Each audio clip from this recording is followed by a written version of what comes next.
हम औरतें ना अपने घरों में चाहे जितना मर्जी खुश हों, लेकिन ईद के दूसरे दिन जब हम अपने बहन भाइयों से पेरेंट्स से जाकर मिलते हैं ना, अपने मैके जाते हैं, तब हमारी असल ईद होती है। ऐसे लग रहा होता है बचपन के दिन वापस आ गए हैं। तो बस आज के व्लॉग में ईद के पूरे दूसरे दिन की रूटीन शेयर करूंगी, आपको अपना पुराना कमरा और चीज़ें भी दिखाऊंगी। साथ ही कुछ आउटिंग करेंगे, ढेर सारी इंजॉयमेंट होगी, तो सब आपके साथ शेयर करूंगी। एंड तक मेरे साथ रहिएगा।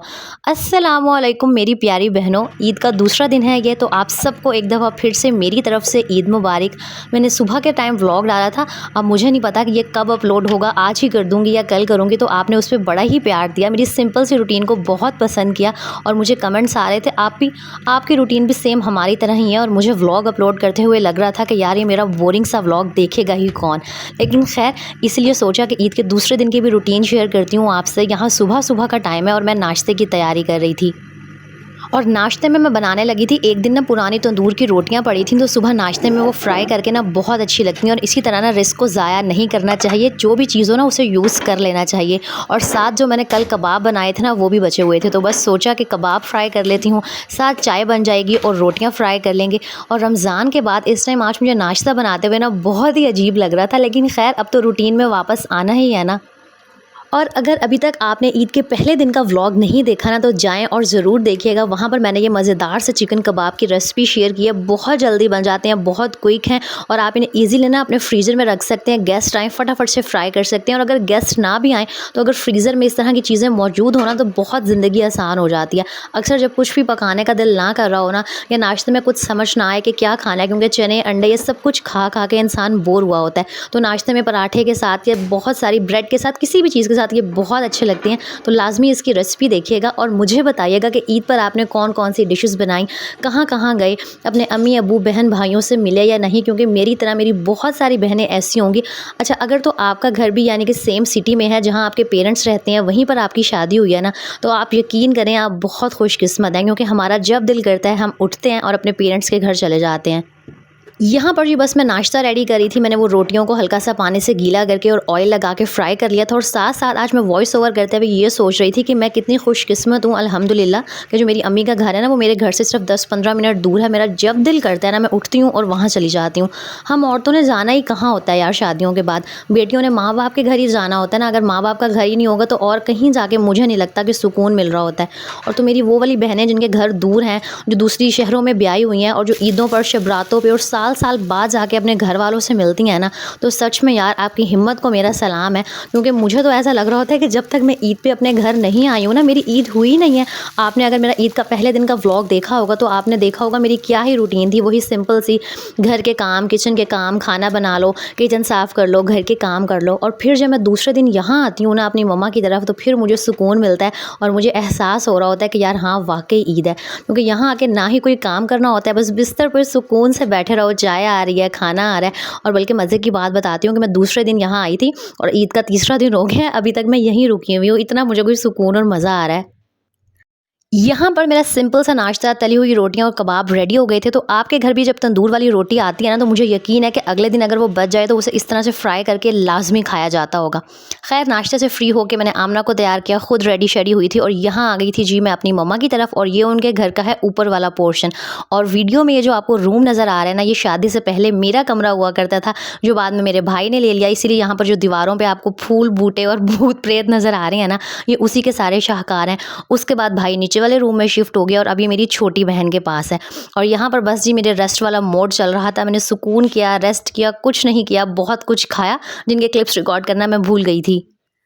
और ये है जी शादी से पहले की मेरी बुक्स। मैंने आपके साथ पहले भी शेयर किया था कि मुझे नॉवेल्स पढ़ने का, इंग्लिश नॉवेल्स, उर्दू की बुक्स, इस्लामी बुक्स, ये सब कुछ पढ़ने का ना बहुत शौक है। तो मैं पहले भी मंगवाती रहती थी और ये सब अभी तक यहीं पड़े हुए हैं। ये देख लें, यहाँ पर मेरा नाम भी लिखा हुआ है, सारीना आफ्ताब।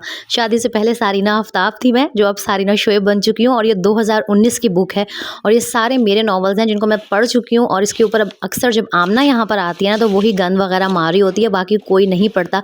बस एज इट इज़ अभी तक जो मेरी चीज़ें हैं ना, वो यहाँ पर इसी तरह सजी हुई पड़ी हैं। कोई भी नहीं पढ़ता, सिर्फ मुझे ये शौक था इंग्लिश नॉवेल्स पढ़ने का, उर्दू की बुक्स पढ़ने का। तो ये जितनी भी बुक्स आपको नज़र आ रही हैं ना, ये सारी की सारी मेरी ही हैं, चाहे उर्दू वाली हैं या इंग्लिश वाली हैं। अच्छा, अब शादी होने के बाद भी ना मुझे बुक्स पढ़ने का ये नहीं है कि शौक़ नहीं रहा, अभी भी जब भी मुझे टाइम मिल रहा होता है ना तो मैं कुछ ना कुछ पढ़ती रहती हूँ। लेकिन बस अब मसला ये है कि पहले जो एक बुक मैं 1 या 2 दिन में ख़त्म कर देती थी ना, अब वो मैं शुरू तो कर लेती हूँ, लेकिन वो कभी ख़त्म हो ही नहीं पाते हैं क्योंकि इतने सारे काम होते हैं, अब इतनी सारी ज़िम्मेदारियाँ हैं। मेरी एक प्यारी-सी बेटी है, एक हस्बैंड है, एक पूरा घर है, उनको सँभालना होता है। लेकिन ख़ैर शादी होने का ये मतलब नहीं है कि मैंने अपने शौक़ को ख़त्म कर दिया। बुक्स मैं अभी भी पढ़ती हूँ, बल्कि मैंने कुछ टाइम पहले एक व्लॉग शेयर किया था जिसमें मैंने बताया भी था कि जब भी मुझे फ्री टाइम मिलता है ना तो मैं कोई ना कोई नॉवल, कुछ बुक्स ऑनलाइन पढ़ती रहती हूँ। तो आप भी अगर शादी से पहले आपकी कोई भी हॉबी थी ना, तो अगर शादी हो गई है तो उसको छोड़ना नहीं है, क्योंकि शादी होने का ये मतलब हरगिज़ नहीं होता कि इंसान की जो ज़िंदगी है ना वो ख़त्म हो गई है। ये जो वीडियो में सामने आपको कबर्ड नज़र आ रही है ना, ये रूम की ही कबर्ड है जो शादी से पहले मेरे पास हुआ करती थी। अब इसमें मेरी बहन मिशेल के कपड़े हैं, पहले मेरे हुआ करते थे। और ये सारी चीज़ें देख के दोबारा, वैसे मैं जब भी आती हूँ देखती हूँ, लेकिन अब वीडियो में देख के ना मुझे एहसास हो रहा है कि यार वक्त किस तरह से बदल जाता है ना। पहले इंसान, एक लड़की जो होती है 20-25 साल एक ही घर में गुजारती है, और शादी के बाद वो घर किस तरह से पराया हो जाता है ना, मतलब हर चीज़ बदल जाती है। अभी ऐसा नहीं है कि मैं यहाँ पर आती नहीं हूँ, हक़ से आती हूँ, हफ्ते में 3 से 4 दफ़ा आती हूँ। लेकिन फिर भी यार, ये जो अपना घर छोड़ के चले जाना है ना, ये वाली हिम्मत और हौसला अल्लाह ताला ने शायद सिर्फ एक लड़की को ही दिया। मुझे ना आप लोगों ने कमेंट करके बताना है कि आपकी शादी अपने शहर में हुई है या आप आउट ऑफ सिटी रहती हैं, आप इस ईद पर अपने पेरेंट्स से, अपनी अम्मी से मिली हैं या नहीं, क्योंकि मुझे ना मज़ा आ रहा होता है जब मैं आप लोगों के कमेंट्स पढ़ रही होती हूँ और मुझे ऐसे लग रहा होता है कि आपकी और जो मेरी लाइफ है ना वो एक ही तरह की है। तो बस यहाँ पर मैंने कुछ कुछ क्लिप्स रिकॉर्ड किए थे, मतलब प्रॉपरली मैं कुछ रिकॉर्ड नहीं कर सकी, बस रिकॉर्ड इसीलिए किया था कि आपके साथ शेयर कर सकूँ। और यहाँ पर मैं अपने बाल इसलिए दिखा रही हूँ क्योंकि मैंने इन्हें खुद घर पे डाई किया था, और आप चेक करें कि कितने मज़े का शेड आया था ना, मतलब ना ज़्यादा बाल ब्लैक लग रहे थे ना गोल्डन।